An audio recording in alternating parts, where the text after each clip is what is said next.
DJ Slade, the son of Lil Jon, has died at 27 years old. Lil Jon confirmed the news in a statement telling us he is extremely heartbroken. I just send my love and support. Lil Jon, anything you need that I can provide, I'm here for you. I love you, and you know that, brother. Welcome back to BuzzBuster. I'm glad you're here. If you enjoy staying ahead of the drama and getting the real story behind the headlines, make sure you subscribe so you don't miss a single daily gossip video. Let's cover Lil Jon. I even got a tattoo of his signature. It was like something ironic for me because it's like, it's just my dad, but had to get the signature. It was like, yeah. He was living large, untouchable, like nothing could shake him, until life threw the kind of pain no parent should ever face. What up, Will? And I was talking about the anger management tour. It was like 2004. I was like, what, like 5, 6, something like that. His son disappeared out of nowhere, and when they found him, it was too late. No phone, no shoes, no explanation, just silence and heartbreak. The news spread like wildfire, and that's when things got weird, real weird. Suddenly, rivals who used to keep his name in their mouths were sending apologies, trying to play nice. Some even started whispering things the police still won't confirm. It's not just a tragedy anymore, it's a full-blown mystery getting darker by the day. A nightmare that won't let this father catch a single moment of peace. Anyone who knows Lil Jon knows he's a legend in the game for years. The man didn't just make hits, he built a whole movement. The king of crunk himself. And he brought me on stage, and I was just like, bro, I was so shy, bro. I was a little kid, but it's just crazy to have experiences like that and then go home and we just like drinking tea, playing video games. The guy who gave us those wild, explosive anthems that could turn any party into chaos. And just recently, Lil Jon was back on top, shining bright again. Super Bowl 58 halftime show with Usher in 2024.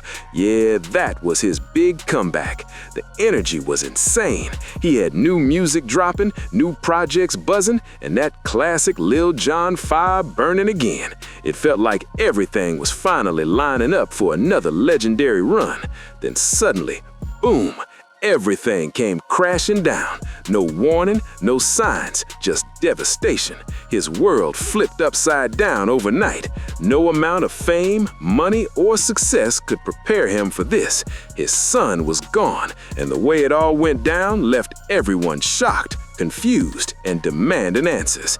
And trust, once we start digging into the strange details behind this story, you'll see just how deep this story really goes. Let's get into who this young man really was. Nathan Smith. I like to dwell on any negativity. I like to keep everything positive. Find the positivity out of a situation and take that and move on. Better known in the industry as DJ Slade, was just 27 years old when tragedy struck. Lil Jon's eldest son, born to his estranged wife, Nicole Smith, wasn't just another celebrity kid living off his dad's spotlight. Nah, Nathan was out here grinding, making his own name, determined to earn respect on his own terms. Born on May 30th, 1998, right in Decatur, Georgia, the heartbeat of Atlanta's music scene, Nathan had rhythm in his blood. From the moment he could walk, music was already part of who he was. And that's not just talk, it's fact. When he was still a toddler, Nathan actually dropped vocals on one of Lil Jon's biggest records ever, the 2000 club banger, Bia Bia, by Lil Jon and the East Side Boys. Imagine that, a little kid, barely able to tie his sneakers, already featured on a global hit that had clubs going wild. That early taste of the spotlight wasn't about fame, it was about legacy. As Nathan grew older, that spark turned into a serious fire. One moment that changed everything came around 2008 when 10-year-old Nathan watched his father own the stage at the Trans World Skateboarding Awards afterparty. Seeing Lil Jon behind the booth, turning the crowd into straight chaos, it flipped a switch inside him. From that night on, Nathan was locked in. Lil Jon saw that passion burning bright and gave his son every tool he needed to chase the dream. He hooked him up with the Serato app, set up the turntables, and let him learn the craft hands-on. Nathan soaked it all in, obsessed with perfecting every mix, every beat, every drop. By the time he was barely a teenager, just 12 or 13 years old, Nathan had already graduated from Scratch DJ Academy in Los Angeles, one of the youngest ever to do it. That's not luck, that's pure drive and dedication. And it didn't stop there. Nathan was just getting started. As a teen, he scored a major break most artists only dream about, touring as the DJ for none other than Zendaya. This was back when she was still coming up in the Disney World, and that gig changed everything for him.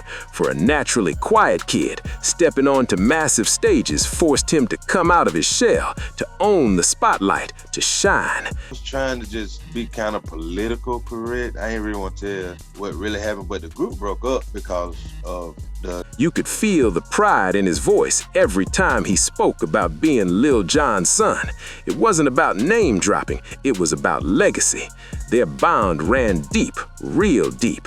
Nathan didn't just admire his dad for being a legend in the music game. He admired him for being his rock, his biggest inspiration. That connection was unbreakable, pure love and respect. Nathan even had his father's signature tattooed on his body, a mark that said, "That's my hero." To the world, Lil Jon was a superstar, larger than life, but to Nathan, he was simply dad. And that's what made their relationship so real, so human. Nathan would tell stories about being just 5 or 6 years old, getting pulled on stage during one of his biggest tours.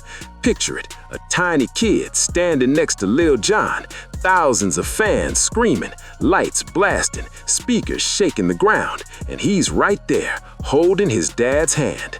That image says everything about who they were. 2 generations, 1 heartbeat.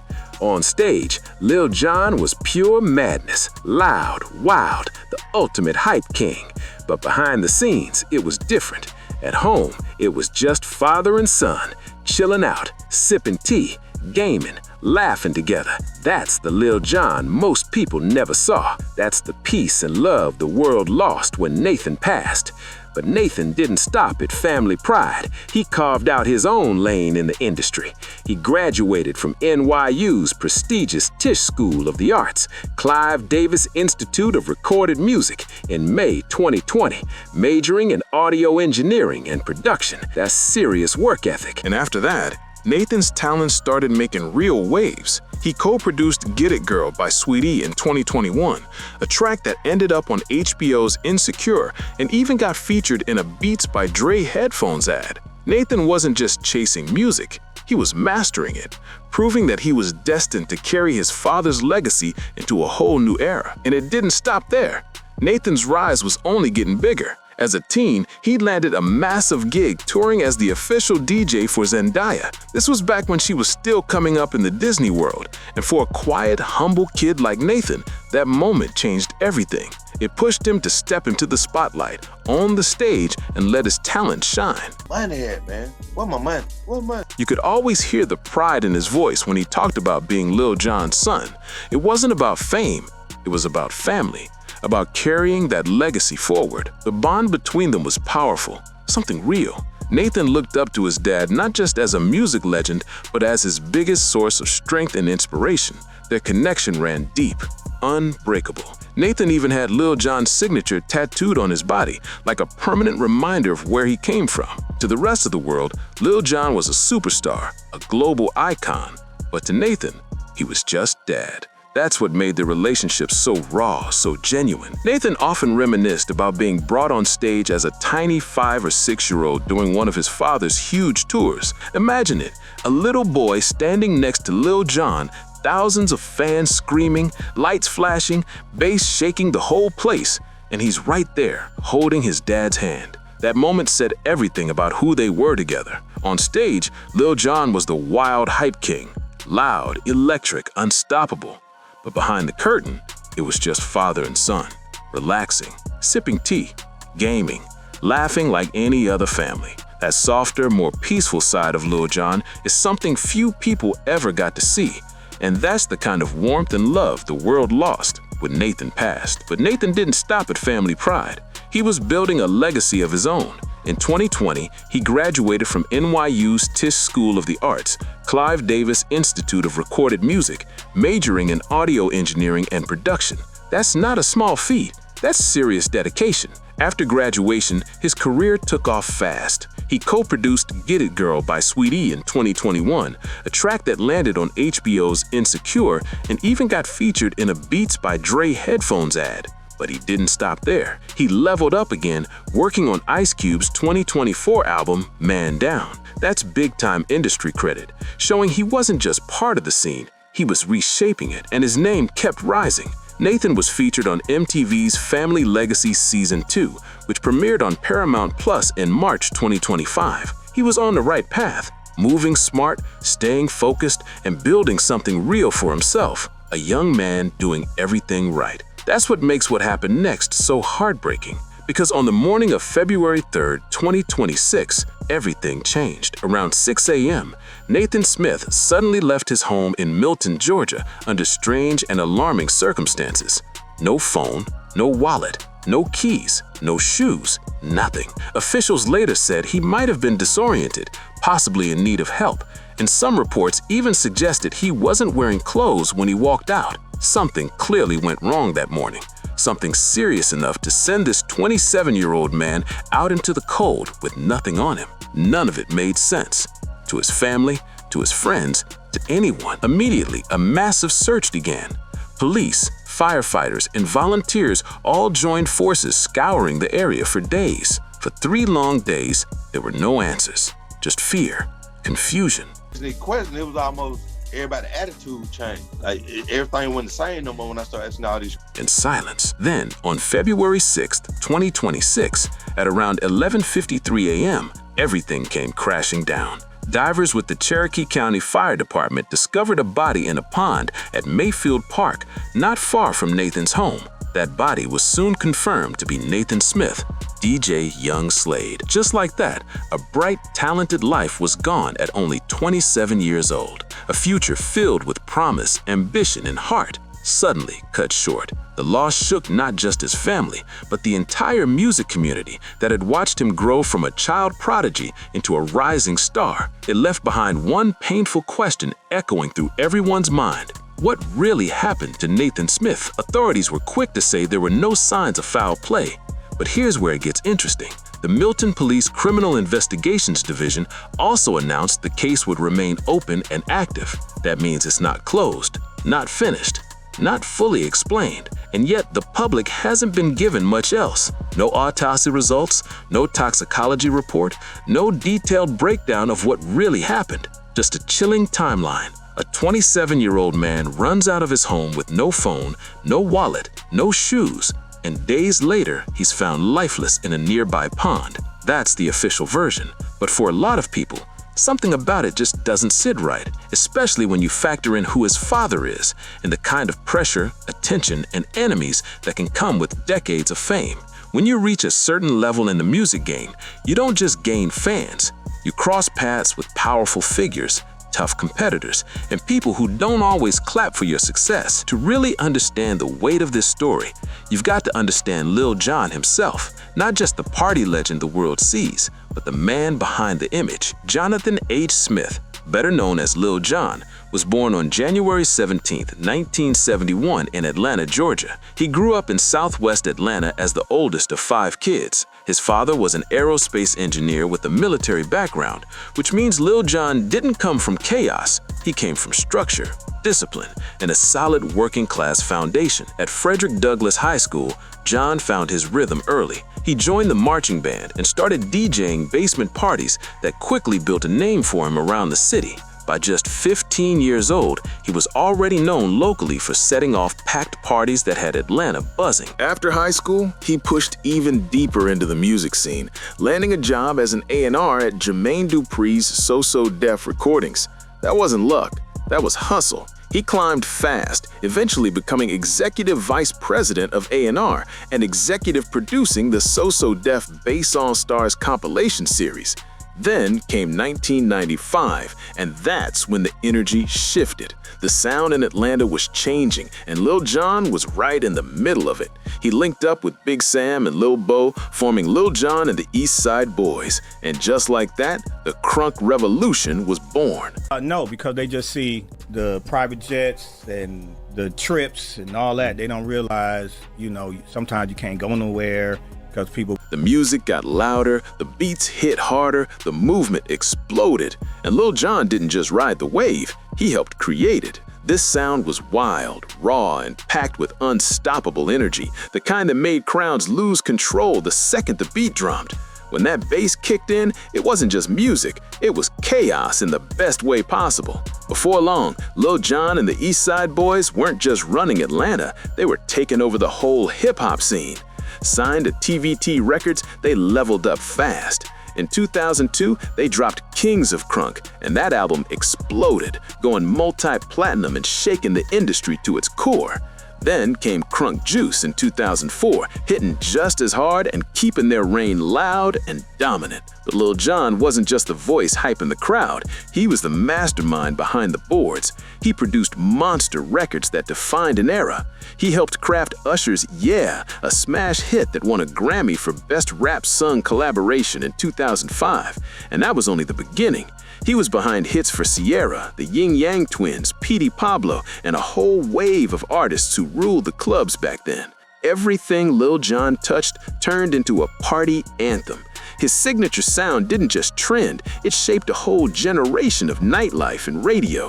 For a while, he looked untouchable, like nothing could slow him down. But here's where the story takes a sharp turn. All that fame and success came with a heavy price.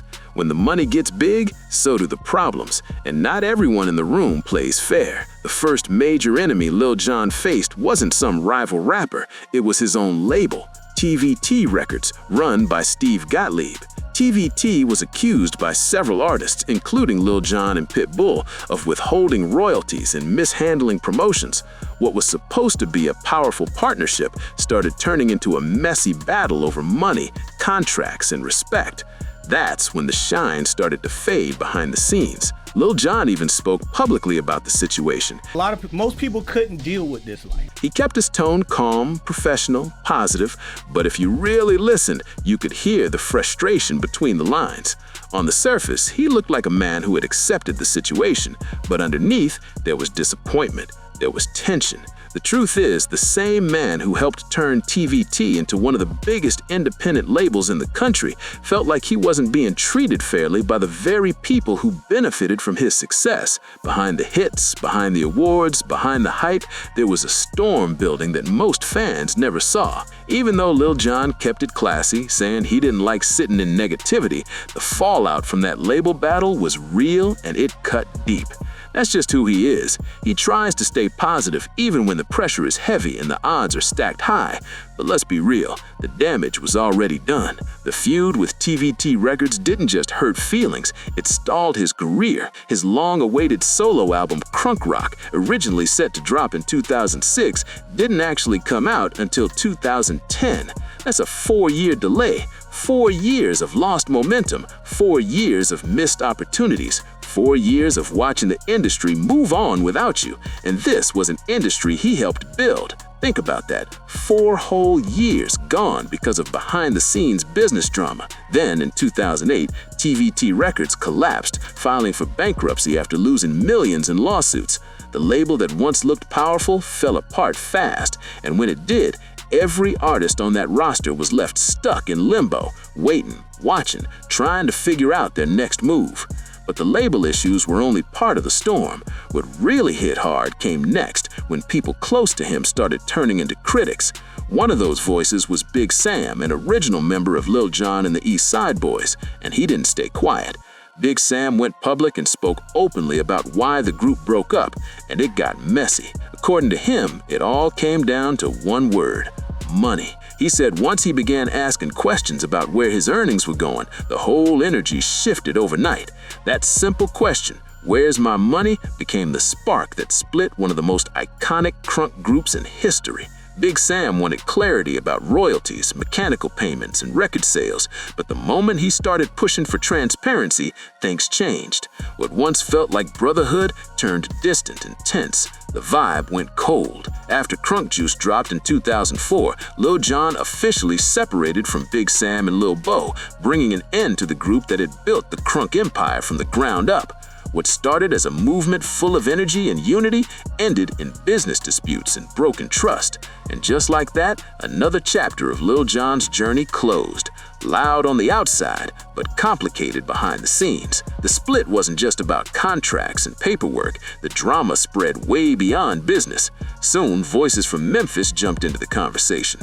DJ Paul from 3-6 Mafia publicly called Lil Jon out, saying the real roots of Crunk came straight out of Memphis long before Lil Jon pushed it mainstream. Gangsta Boo even dropped a response video claiming Buck music was the real blueprint that inspired Crunk before Lil Jon ever took it global.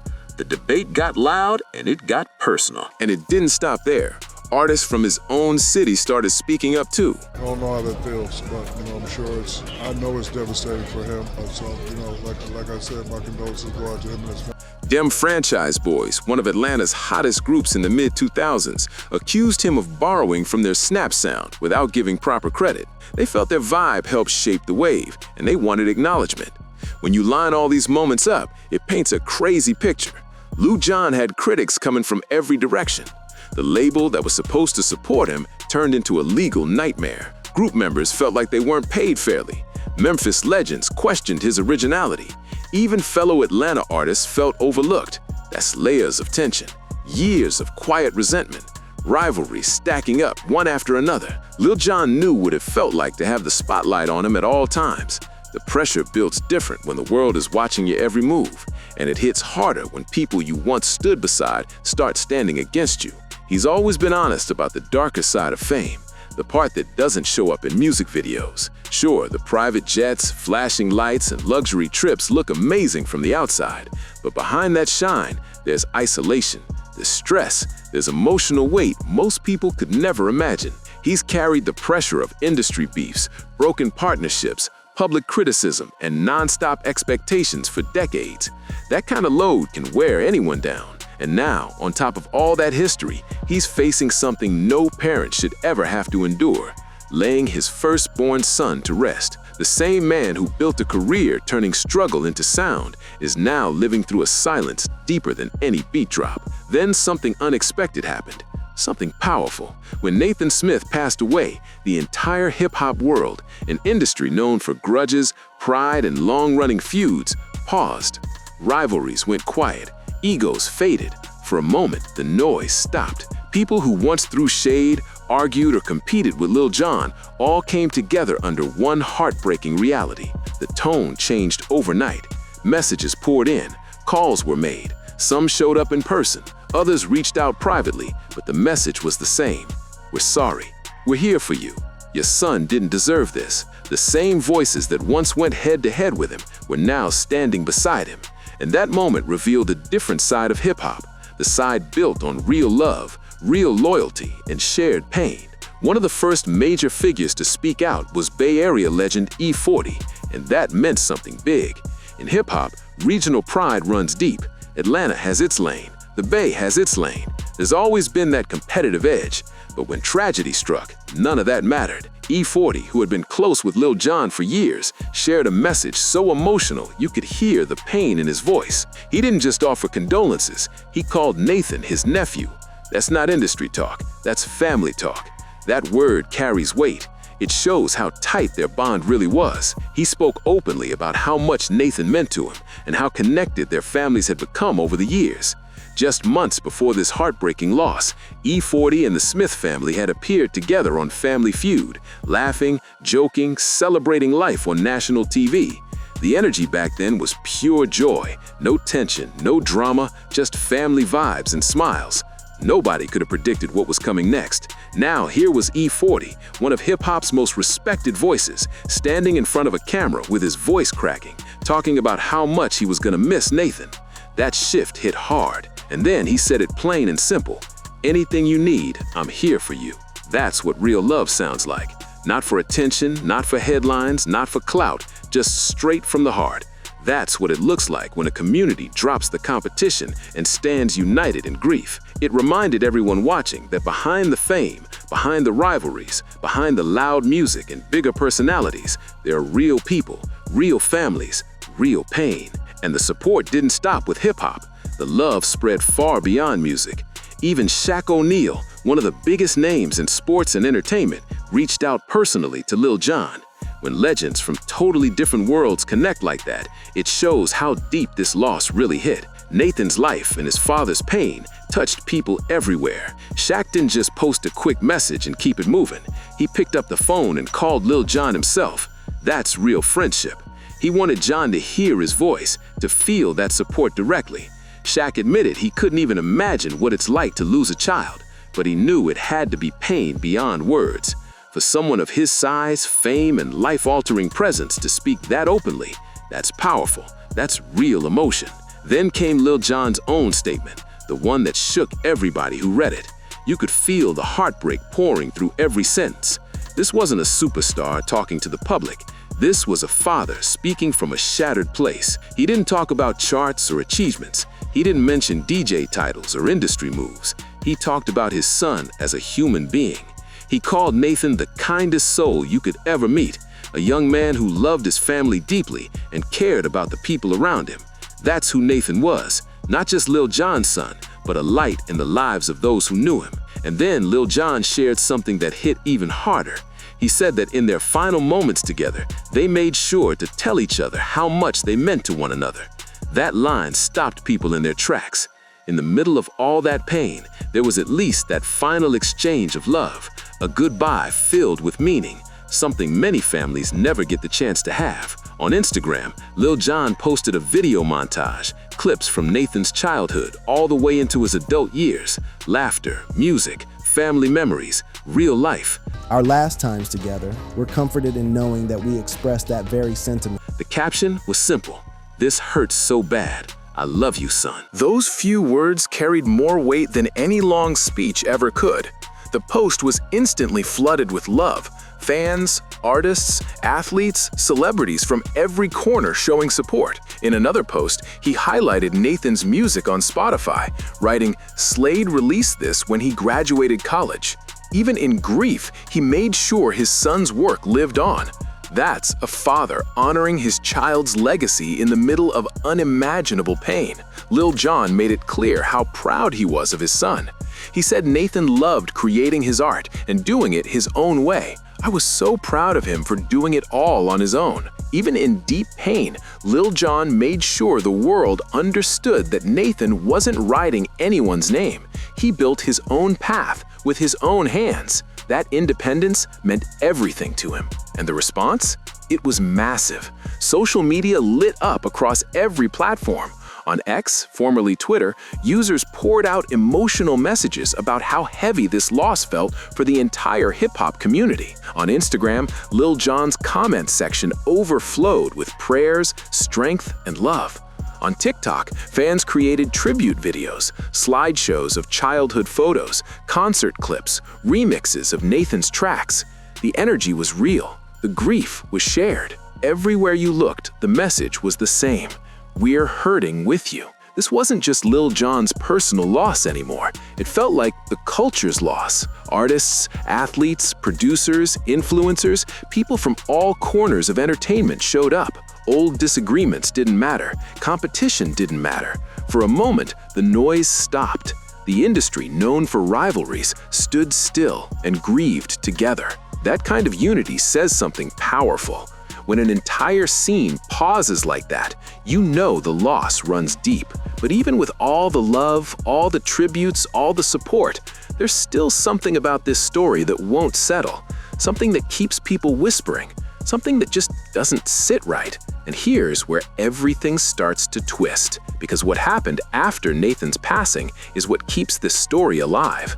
The questions won't go away. The deeper you look, the stranger it feels. Nothing about that morning seems normal. Not how he left, not where he was found, not the silence that followed. Let's go back to the timeline. February 3rd, 2026, around 6 a.m. A 27-year-old with no history of violence, no criminal record, no known trouble, suddenly leaves his home without clothes, without a phone, without shoes, without anything. 3 days later, he's found in a pond near his house. Officials say there were no signs of foul play, no obvious trauma. Case open, but no detailed answers. That's the official version. But people started noticing gaps. Neighbors reportedly claimed they saw police activity earlier than what was listed in the public reports. That detail alone raised eyebrows. And once questions start, they don't stop. Some neighbors even claimed they heard unusual noises that didn't match the quiet morning the media described. Others said parts of the area around Mayfield Park looked blocked off before the official search timeline suggested it began. Yet none of that has been clearly addressed in public statements. No detailed press conference, no full autopsy breakdown released publicly, no step-by-step timeline. Just silence. Online, people started digging on their own. Forums lit up. Comment sections turned into investigation boards. Some pointed out that Milton, Georgia, isn't just any town. It's known for wealth, privacy, and influence. It's not the kind of place where information flows freely. And that's when the whispers started getting louder. Was the case simply being handled quietly, or was there more behind the limited updates? Then the theories rolled in. Some claimed Nathan had seemed different in the days before he disappeared, more focused, more distant, maybe just deep in thought. Others suggested he had been working on a major music project, something important to him. That part hasn't been confirmed, but speculation spread fast online. A few sharp-eyed followers even noticed that certain posts from Nathan's social media were no longer visible after the news broke. Was it normal account cleanup, platform glitches, or something else? Nobody has provided proof of anything unusual, but the timing raised eyebrows for some observers. And here's why people keep questioning things. Lil Jon has spent decades in an industry where business moves can be complicated, where narratives shift fast, and where powerful figures often protect their interests. That history alone makes some fans wonder if every detail has been fully explained. At the same time, those close to the family shared that Nathan had been under stress before he vanished. Not described as hopeless, just overwhelmed. Juggling projects, managing expectations, navigating pressure. The music world moves fast, and building your own name while carrying a famous last name can't be easy. But others insist he was actually in a good space, focused, creating, excited about what was next. And that contrast between stress and stability, between silence and speculation, is exactly why the questions haven't faded. Then there's the pond. By local accounts, it's not some massive, remote body of water. It's in a park people visit regularly. Neighbors walk their dogs there, families pass through, and it's just minutes from his home. So when it reportedly took 3 days during an active search to locate him, some people started questioning how that happened. They're not saying they have proof of anything, but they're saying it doesn't feel simple. When authorities confirmed Nathan's identity, the public update was brief. No detailed autopsy explanation released publicly, no full toxicology breakdown shared, no extended statement from the coroner at that time. Just a short confirmation and the phrase, "no foul play suspected." But here's the thing. No foul play doesn't automatically answer every question. It just rules out certain possibilities based on what investigators know so far. Without detailed public information, people filled in the blanks themselves. And once the internet starts speculating, it moves fast. Some believed it could have been a tragic accident, maybe disorientation, maybe confusion, maybe a sudden medical situation. Others think someone, somewhere, might know more than has been shared publicly.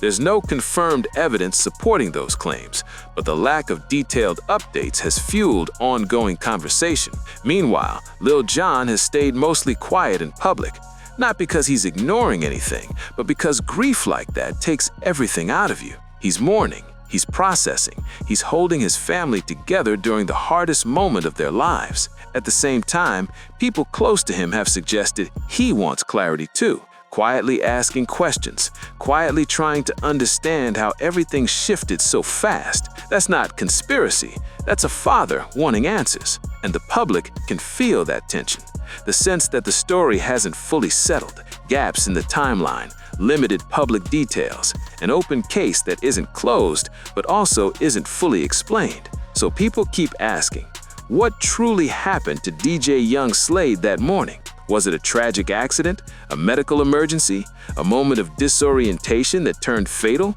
or something else entirely? Right now, nobody outside the investigation can say for sure. What is confirmed is this: the Milton Police Department Criminal Investigations Division has stated the case remains open and active. They've said there is currently no indication of foul play, but they have not closed the case. That means it's still under review, still being examined, still not finalized.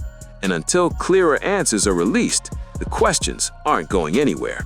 That alone says a lot. So let's slow down and look at what's actually confirmed. A 27-year-old man with no publicly known history of serious medical or mental health struggles suddenly leaves his home around 6 a.m. Barefoot, no phone, no wallet, no keys, no clothes. Authorities stated he may have been disoriented and in need of help. But what caused that state? That part hasn't been clearly explained to the public. Then, after 3 full days of searching, with multiple agencies involved, he's located in a pond close to his neighborhood, a place not far from home. That timeline is what keeps people talking. Officials have not released a detailed public breakdown explaining every step of the search process. Without that clarity, natural questions grow. There were also reports that Nathan had recently been treated for a mild viral infection or a rash, but no detailed medical context has been shared publicly linking that to what happened. No full autopsy findings released to the public, no toxicology report shared, no official public explanation of the exact cause and manner of death. As of the latest official updates, the investigation remains open and active. And that silence, the lack of detailed public answers, is what continues to frustrate people watching from the outside. But behind every headline and online theory is something real. A grieving family, a father who lost his firstborn son, a mother who lost her child, and a little sister, Nahara, in 2024, who will grow up knowing her big brother through stories, photos, and the music he left behind. That's the part that hits the hardest. This isn't just a mystery, it's a family forever changed. The world is still asking what happened on the morning of February 3rd, 2026. How does a talented, disciplined, creative young man with his whole future ahead of him disappear in plain sight? How does a life filled with momentum stop so suddenly? What we do know is who Nathan was. He was described as kind, focused, gifted, humble, a young man building his own name in an industry where his father had already made history. He wasn't trying to copy Lil Jon, he was carving his own lane and doing it with pride. Whatever the full truth turns out to be, whether more details come tomorrow, next month, or years from now, one thing is certain: a bright light is gone. A son, a brother, a creator, a dreamer, a man who brought energy into every space he stepped into. And for Lil Jon, this isn't about headlines or speculation. It's about a father carrying a loss no stage, no award, no success could ever soften. Rest in peace, DJ Young Slade. Nathan Smith, 1998-2026. Gone too soon, never forgotten.